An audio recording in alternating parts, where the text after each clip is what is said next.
તો રાજકોટની ઘટના બાદ તંત્ર પણ સફાળું જાગ્યું છે। અરવલ્લી જિલ્લા કલેક્ટર દ્વારા ફાયર એકમોની તપાસ કરવા માટે સમિતિ બનાવાઈ છે।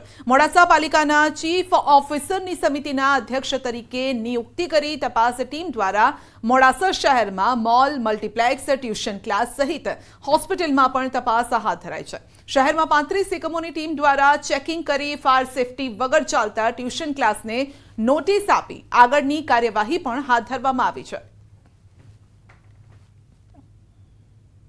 आज रोज जुदा जुदा विस्तारों की मुलाकात लेवामां आवी जेनी अंदर मोटा भागे फायरनी सुविधाओं हती पण क्यांक एक्झिटनी प्रश्नों हता जे नगरपालिका द्वारा तमामे लिखितमां जाण करी छे अने तमाम व्यवस्थाओं आगामी दिन 10 में पूर्ण करी नगरपालिकाने जाण करवा जणावेल छे।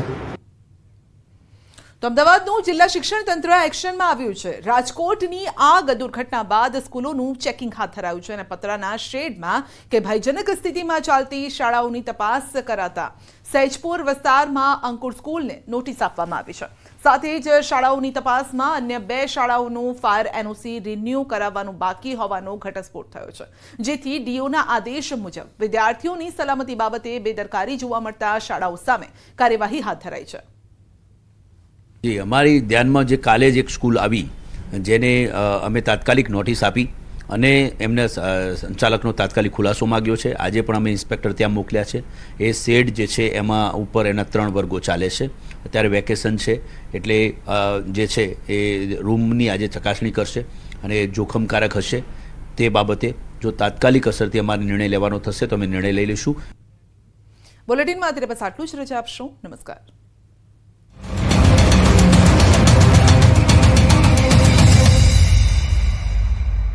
કોઈ મામૂલી હત્યાનો પ્રયાસ કર્યો હતો।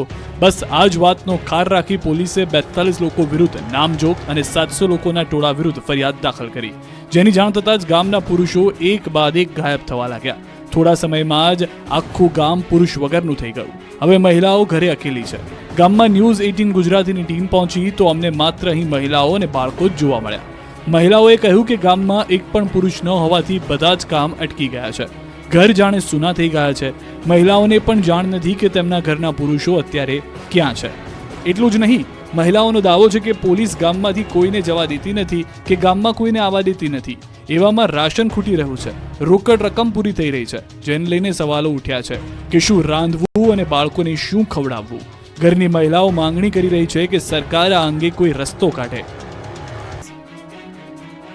ફતેપુરા તાલુકાના મુખ્ય મથક ફતેપુરા એપીએમસી માર્કેટિંગ યાર્ડમાં અન્ન અને નાગરિક પુરવઠા નિયામકની કચેરી ગાંધીનગરની ટીમ દ્વારા સુભાષચંદ્ર પ્રભુદયાલ અગ્રવાલની પેઢીમાં ઓચિંતી રેડ કરવામાં આવી હતી। 2 દિવસથી ચાલી રહેલી આ તપાસમાં 15 ટન ઘઉં, 21 ટન ચણા અને 240 કિલો ચોખાનો જથ્થો સીઝ કરાયો। શ્રીજી એગ્રો ઇન્ડસ્ટ્રીઝ વડોદરાને વેચાણ કરેલ જથ્થાના બિલને ક્રોસ વેરિફિકેશન કરવા તેમજ તપાસણી કરવા માટે મદદનીશ નિયામક ગાંધીનગરની ટીમ નિયુક્ત કરવામાં આવી, જે સંદર્ભે અન્ન અને નાગરિક પુરવઠા વિભાગે ફતેપુરા એપીએમસી માર્કેટિંગ યાર્ડ ખાતે આવેલ પેઢીના પરવાનેદાર સંચાલક સુભાષચંદ્ર પ્રભુદયાલ અગ્રવાલની પેઢીની આકસ્મિક તપાસ કરવામાં આવી હતી। ચકાસણી દરમિયાન મળી આવેલ શંકાસ્પદ અનાજનો જથ્થો જોઈને મદદનીશ નિયામકની ટીમ તેમજ ઉપસ્થિત તમામ અધિકારીઓ ચોંકી ઉઠ્યા હતા। આ સુભાષચંદ્ર પ્રભુદયાલ અગ્રવાલની પેઢીમાંથી 15,270 કિલોગ્રામ ઘઉં, 21,000 કિલોગ્રામ ચણા અને 240 કિલોગ્રામ ચોખાનો જથ્થો સીઝ કરવામાં આવ્યો હતો। બનાસકાંઠામાં 45 ડિગ્રી ગરમીમાં લોકો ત્રાહિમામ પોકારી ઉઠ્યા છે, ત્યારે ધાનેરાની મામલતદાર કચેરીમાં સુવિધાનો અભાવ જોવા મળ્યો। અહીં કુલર તો મુકાયા, પરંતુ તેમાં પાણીનું ટીપું ન આવતા અરજદારો પાણી વગર વલખા મારે છે। પીવાના પાણીની સુવિધા જ ન હોવાથી ધાનેરા મામલતદાર કચેરી અને નાયબ કલેક્ટર કચેરીમાં પડેલા પાણીના કુલર ધૂળ ખાઈ રહ્યા છે। ધાનેરા નાયબ કલેક્ટર કચેરીમાં પણ પીવાના પાણીના નામે મીંડું હતું। નાયબ કલેક્ટર કચેરીમાં વોટર રૂમમાં લાગેલ પાણીના કુલર ધૂળ ખાઈ રહ્યા હતા। એક તરફ ગરમીના લીધે લોકો પરેશાન છે, બીજી તરફ અરજદારો માટે સરકારી કચેરીમાં લાગેલ વોટર કુલર બંધ હાલતમાં છે। ગરમીના તરખાટના કારણે અરવલ્લી પંથકના લોકો, પશુપાલકો અને ખેડૂતોના માથે હવે નવો ખતરો મંડરાયો છે। ગરમીના પ્રકોપના કારણે અરવલ્લી પંથકના તળાવો મેદાન બની ગયા છે અને ખેડૂતોની ચિંતામાં વધારો થયો છે। અરવલ્લીમાં 521 તળાવોમાંથી 400થી વધુ તળાવોમાં તો તળિયા દેખાવા લાગ્યા છે, જ્યાં પવનની લહેરો સાથે પાણી લહેરાઈ રહ્યું હતું। જ્યારે કાંઠે પાણીની લહેરો ટકરાતી હતી, જેનામાં હજારો જીવ સમાયેલા હતા, જેના આશરે લાખો જીવ રહેતા હતા, તે જ તળાવના તળિયે આજે ધૂળની ડમરીઓ ઉડી રહી છે। ધમધોકતા તાપમાં પાણીની અછત વર્તાઈ રહી છે।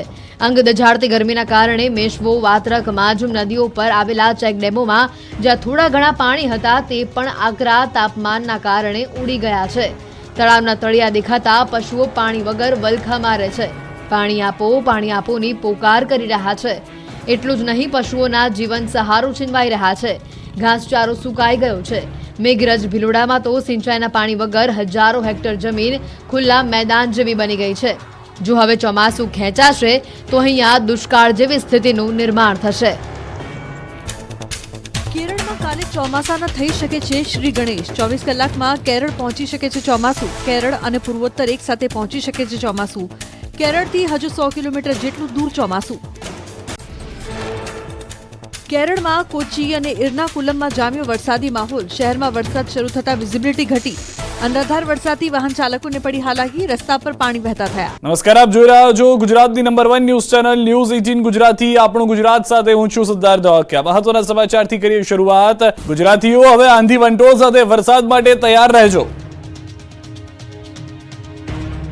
ગુજરાતીઓને ગરમીથી રાહત મળી છે. હવે ગુજરાતીઓ ગરમી માટે નહીં, આંધી વંટોળ અને વરસાદ માટે થઈ જજો તૈયાર. ગુજરાતમાં ચોમાસાનું કાઉન્ટડાઉન શરૂ થઈ ગયું છે.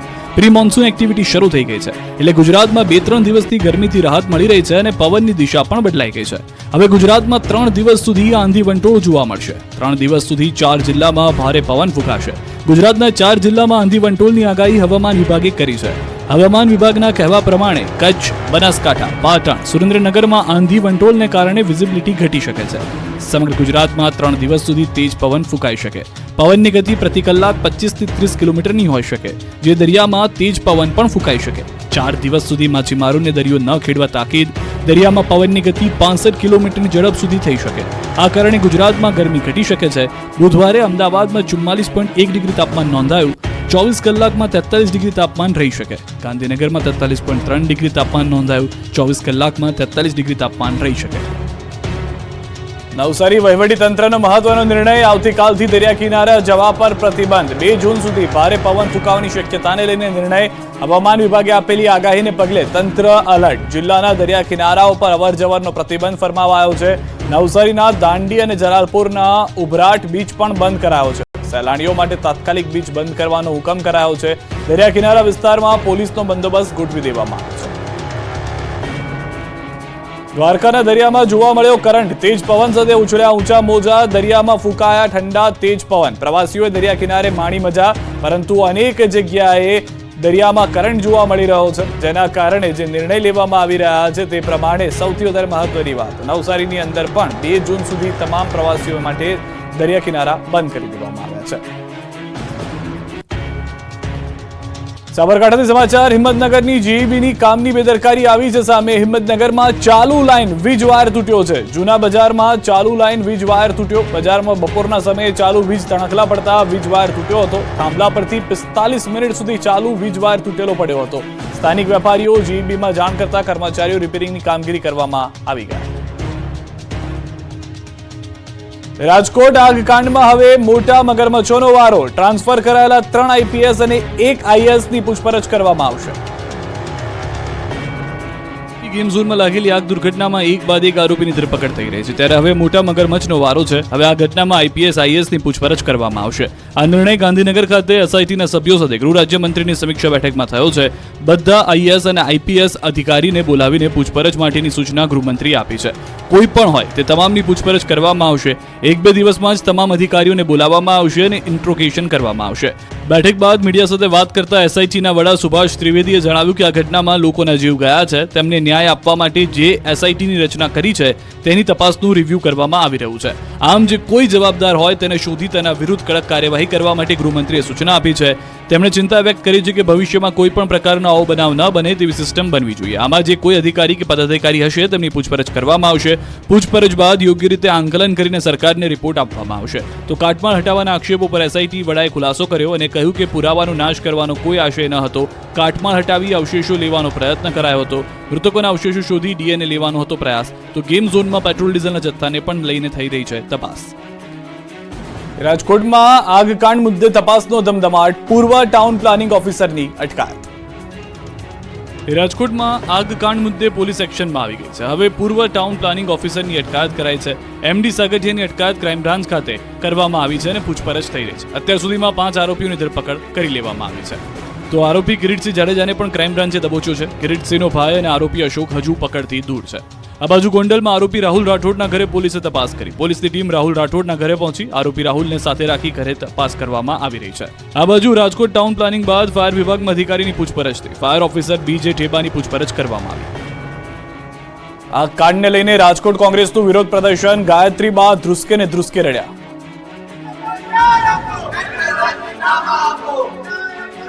રાજકોટ ટીઆરપી ગેમ ઝોન અગ્નિકાંડ મામલે કોંગ્રેસ આક્રમક મૂડમાં જોવા મળી રહી છે. કોંગ્રેસ દ્વારા કલેક્ટર કચેરી ખાતે વિરોધ પ્રદર્શન કરવામાં આવ્યું. વિરોધ પ્રદર્શન બાદ કોંગ્રેસના આગેવાનો દ્વારા સૂત્રોચ્ચાર કરી કલેક્ટરને આવેદનપત્ર આપવામાં આવ્યું. સાથે જ આરોપીઓ સામે સખત કાર્યવાહીની માંગ પણ કરવામાં આવી. આ સમયે હૈયું કંપાવી દેતી ઘટનાને લઈને કોંગ્રેસ નેતા ગાયત્રીબા ભાવુક થયા હતા અને ધ્રુસકે ને ધ્રુસકે ચોથા રાસુએ રડી પડ્યા હતા. રડતા રડતા ગાયત્રીબા વાઘેલાએ કહ્યું કે આવી ઘટના ક્યારે ન બને. માસૂમોના મૃત્યુ થયા તો તટસ્થ તપાસ કેમ નહીં. સુરતના પુણા વિસ્તારમાં ખાનગી શાળા સીલ મરાતા વિરોધ. રાજકોટમાં આગની ઘટના બાદ ગાઢ નિંદ્રામાં સૂતેલું તંત્ર સફાળું જાગી ગયું છે. દેખાડો કરવા રાજ્યભરમાં ફાયર સેફટીને લઈને તપાસના નાટક શરૂ કરાયા છે. ત્યારે સુરતના પુણા વિસ્તારમાં ખાનગી શાળાઓમાં સીલ મારી દેવામાં આવી. શાળા બંધ કરાતા વિરોધનો વંટોળ શરૂ થયો. પુણા ગામમાં ફાયર અને પાલિકાની ટીમે તપાસ હાથ ધરી હતી. 20 વર્ષથી ચાલતી નાલંદા શાળામાં ફાયરને લઈને તપાસ કરવામાં આવતા આ શાળામાં ન તો કોઈ ફાયરના સાધનો હતા, ન તો ફાયર એનઓસી હતી. છતાં ગેરકાયદે 20 વર્ષથી બિલ્ડિંગ ધમધમી રહ્યું હતું, જેથી શાળાને સીલ કરાતા ખાનગી શાળા મંડળ સંચાલન સમિતિ દ્વારા વિરોધ કરવામાં આવ્યો. સમિતિ દ્વારા ફાયરની એનઓસી હોવા છતાં બિલ્ડિંગ ગેરકાયદેસર બતાવી સીલ કરાઈ હોવાના આક્ષેપ કરાઈ રહ્યા છે. જ્યાં સુધી તમામ શાળાના સીલ નહીં ખુલે ત્યાં સુધી અન્ય શાળાઓ પણ બંધ રાખીને વિરોધ કરવાની ચીમકી અપાઈ. રાજ્યભરમાં ગેરકાયદે ગેમ ઝોન સામે લાલા. એનઓસી ન હોય તો થશે કાર્યવાહી. ઘોડા છૂટી ગયા બાદ તબેલાને તાળા મારવા જેવો ઘાટ ઘડાયો છે. રાજકોટમાં 32 લોકો રાખ થયા બાદ હવે સરકારે કાયદાનો કોરડો વીંઝ્યો છે. સરકાર એક્શનમાં આવી ગઈ છે. રાજ્યભરમાં ગેરકાયદે ગેમ ઝોન સામે લાલાંક કરી છે. ગેરકાયદે ગેમ ઝોન માલિકો સામે ફરિયાદ કરવા આદેશ આપ્યો છે. મુખ્યમંત્રી ભૂપેન્દ્ર પટેલના માર્ગદર્શન હેઠળ ગૃહ રાજ્યમંત્રી હર્ષ સંઘવીની અધ્યક્ષતામાં યોજાયેલી બેઠકમાં કાર્યવાહી કરવા સૂચના અપાઈ છે. તમામ પોલીસ કમિશનર, જિલ્લા પોલીસ વડાઓને આગ દુર્ઘટનાની ગંભીરતાને ધ્યાનમાં રાખી આ પ્રકારની દુર્ઘટનાનું ભવિષ્યમાં ક્યારેય પુનરાવર્તન ન થાય તેની તકેદારી રાખવા આદેશ કર્યો છે. સાથે જ ગેરકાયદે ચાલતા ગેમ ઝોનમાં ચેકિંગ કરવા, ગેમ ઝોનનું ફાયર એનઓસી ન હોય તથા લાયસન્સ મેળવેલું ન હોય, નિયમોસર કાર્યવાહી કરેલી ન હોય તો માલિકો વિરુદ્ધ એફઆઈઆર દાખલ કરવા આદેશ આપવામાં આવ્યો છે. તલાલામાં ખરીદીના બહાને દુકાનમાંથી 3 મહિલાએ 2 લાખના દાગીના ઉઠાવ્યા. વેપારીઓ ચેતીને રહેજો. તાલાલામાં 3 મહિલાઓએ ખરીદીના બહાને વેપારીને લાખો રૂપિયાનો ચૂનો લગાવ્યો. ગીર સોમનાથના તાલાલા શહેરમાં એક જ્વેલર્સની દુકાનમાં મહિલાઓ દ્વારા ચોરીની ઘટનાને અંજામ આપવામાં આવ્યો. વેપારીની નજર ચૂકવીને મહિલાએ દાગીનાના બોક્સને થેલીમાં નાખ્યું. આ સમગ્ર ચોરીની ઘટના સીસીટીવીમાં કેદ થઈ. દ્રશ્યમાં જોઈ શકાય છે કે બુરખાધારી મહિલાઓ બાળકો સાથે એક સોનાની દુકાનમાં ખરીદીના નામે પ્રવેશે છે. બ્રિજ જ્વેલર્સના વેપારી સોનું બતાવવા માટે અંદર જાય છે. ત્યારે વેપારીની નજર ચૂકવીને 3 મહિલાઓમાંથી એક મહિલાએ દુકાનમાં પડેલ સોનાના દાગીનાનું બોક્સ ઉઠાવી તેને થેલીમાં નાખી દીધું. 25 ગ્રામ સોનાની ચોરી કરી તે ફરાર થઈ. આ અંગે વેપારીએ તાલાલા પોલીસમાં ફરિયાદ નોંધાવી હતી. વેપારીનું કહેવું છે કે અંદાજે 25 ગ્રામ સોનું એટલે કે 1.5 લાખ રૂપિયાની કિંમતના દાગીનાની ચોરી કરવામાં આવી છે. અમદાવાદની યુજીવીસીએલની ઓફિસ હાય હાયના નારાઓથી ગુંજી. ગુજરાતમાં સ્માર્ટ મીટર લઈને શહેર સંગ્રામ છેડાયેલો છે. સુરતથી લઈને અમદાવાદ સુધી વિરોધ ફાટી નીકળ્યો છે. ત્યારે અમદાવાદના નરોડામાં વીજ કચેરીની ઓફિસ હાય હાયના નારાઓથી ગુંજી ઉઠી. સ્માર્ટ મીટર નથી જોતાની ગુંજોથી ઓફિસ ગાજી હતી. નરોડાના સ્થાનિકોએ યુજીવીસીએલની ઓફિસમાં પહોંચી હાય હાયના સૂત્રોચ્ચાર કર્યા હતા. જીઈબી હાય હાયના નારા લગાવી વિરોધ કર્યો છે. વીજ કચેરીને ઘેરી લેતા વીજ કર્મચારીઓને પરસેવો છૂટી ગયો છે.